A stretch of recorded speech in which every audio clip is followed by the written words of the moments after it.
ಜಾವ ಒಂದು ಖಚಿತ ಮಾಹಿತಿ ಬರುತ್ತೆ. ಅದರಲ್ಲಿ ಒಬ್ಬರು ಅನುಮಾನಾಸ್ಪದ ವ್ಯಕ್ತಿ ಸಸ್ಪಿಸಿಯಸ್ ಮೂಮೆಂಟ್ ಬಗ್ಗೆ ಮತ್ತು ಯಾವುದೋ ಒಂದು ಸಸ್ಪಿಸಿಯಸ್ ವಸ್ತುಗಳು ಸಾಗಾಟ ಮಾಡ್ತಾ ಇದ್ದಾರೆ ಅನ್ನೋದ್ರ ಬಗ್ಗೆ ಒಂದು ಖಚಿತ ಮಾಹಿತಿ ಬರುತ್ತೆ. ಇನ್ಸ್ಪೆಕ್ಟರ್ ಚೌಕ್ ರಾಘವೇಂದ್ರ ಅವರಿಗೆ ಅವರು ತಕ್ಷಣ ಕಾರ್ಯಾಚರಣೆಯನ್ನು ಆರಂಭ ಮಾಡ್ತಾರೆ. ಅವರು ಅಪರಾಧ ಸಿಬ್ಬಂದಿಗಳನ್ನು ತೆಗೆದುಕೊಂಡು ಅವರು ಏನು ಇವ್ರದ್ದು ಸಸ್ಪಿಷಿಯಸ್ ಪರ್ಸನ್ಸ್ ಮೂಮೆಂಟ್ ಇದೆ ಆ ಕಡೆ ಅವರು ಸಾಕ್ತಾರೆ. ಅಲ್ಲಿ ಹೋದಾಗ ಈ ನಮ್ಮ ಗ್ರಾಮೀಣ ಸ್ಟೇಷನ್ ಲಿಮಿಟ್ಸಲ್ಲಿ ತಾವರಗೆರೆ ಏನು ಬರುತ್ತೆ ಆ ಕಡೆ ಒಂದು ಸ್ವಿಫ್ಟ್ ಡಿಸೈರ್ ಕಾರ್ ಸಿಲ್ವರ್ ಕಲರ್ದು ಅದನ್ನು ನಿಲ್ಲಿಸಲಿಕ್ಕೆ ಹೋದಾಗ ಏನು ನಮ್ಮ ಸಸ್ಪಿಷಿಯಸ್ ಪರ್ಸನ್ ಇದ್ದಾರೆ ಇಳಿದ ತಕ್ಷಣ ಇಮಿಡಿಯೇಟ್ಲಿ ನಮ್ಮ ಸಿಬ್ಬಂದಿ ಹೆಡ್ ಕಾನ್ಸ್ಟೇಬಲ್ ಇದ್ದಾರೆ ಗುರುಮೂರ್ತಿ ಅಂತ ಅವರಿಗೆ ಚಾಕುವಿನ ಹಲ್ಲೆ ಮಾಡ್ತಾರೆ. ಅವರಿಗೆ ಗಾಯ ಆಗಿದೆ.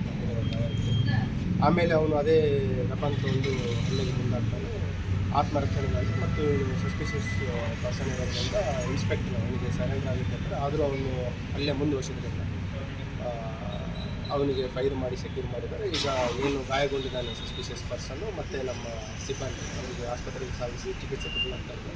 ಇಬ್ಬರು ಔಟ್ ಆಫ್ ಡೇಂಜರ್ ಇದ್ದಾರೆ. ಮತ್ತು ಈಗೇನು ಇವನು ಇಂಜೂರ್ಡ್ ಅಕ್ಯೂಡ್ ಇದ್ದಾನೆ ಅವನ ಹಿನ್ನೆಲೆ ನೋಡಿದಾಗ ಅವನು 3 NDPS ಕೇಸ್ಗಳಲ್ಲಿ ಭಾಗಿಯಾಗಿರುವಂಥದ್ದು ಬಂದಿದೆ. ಮತ್ತು ಈಗ ಏನು ಈ ವೆಹಿಕಲ್ ಇದೆ ಆ ವೆಹಿಕಲ್ ಪ್ರಾಥಮಿಕವಾಗಿ ತಪಾಸಣೆ ಮಾಡಿದಾಗ ಇವನು ಈ ಬ್ಲ್ಯಾಕ್ ಮಾರ್ಕೆಟಿಂಗ್ ಇಲ್ಲೀಗಲ್ ಆಗಿ ಶೆಡ್ಯೂಲ್ ಎಕ್ಸ್ ಡ್ರಗ್ಸ್ ನೈಟ್ರೋವೆಟ್ ಟ್ಯಾಬ್ಲೆಟ್ಸು ಮತ್ತು ಬೇರೆ ಮಾದಕ ವಸ್ತುಗಳು ಸಾಗಾಟ ಮಾಡೋದಕ್ಕೆ ಮಾಹಿತಿ ಇದೆ. ಈಗಾಗಲೇ ಪ್ರಕರಣ ತೆಗೆದುಕೊಂಡು ಮುಂದಿನ ಕಾರ್ಯ ಲೀಗಲ್ ಆ್ಯಕ್ಟ್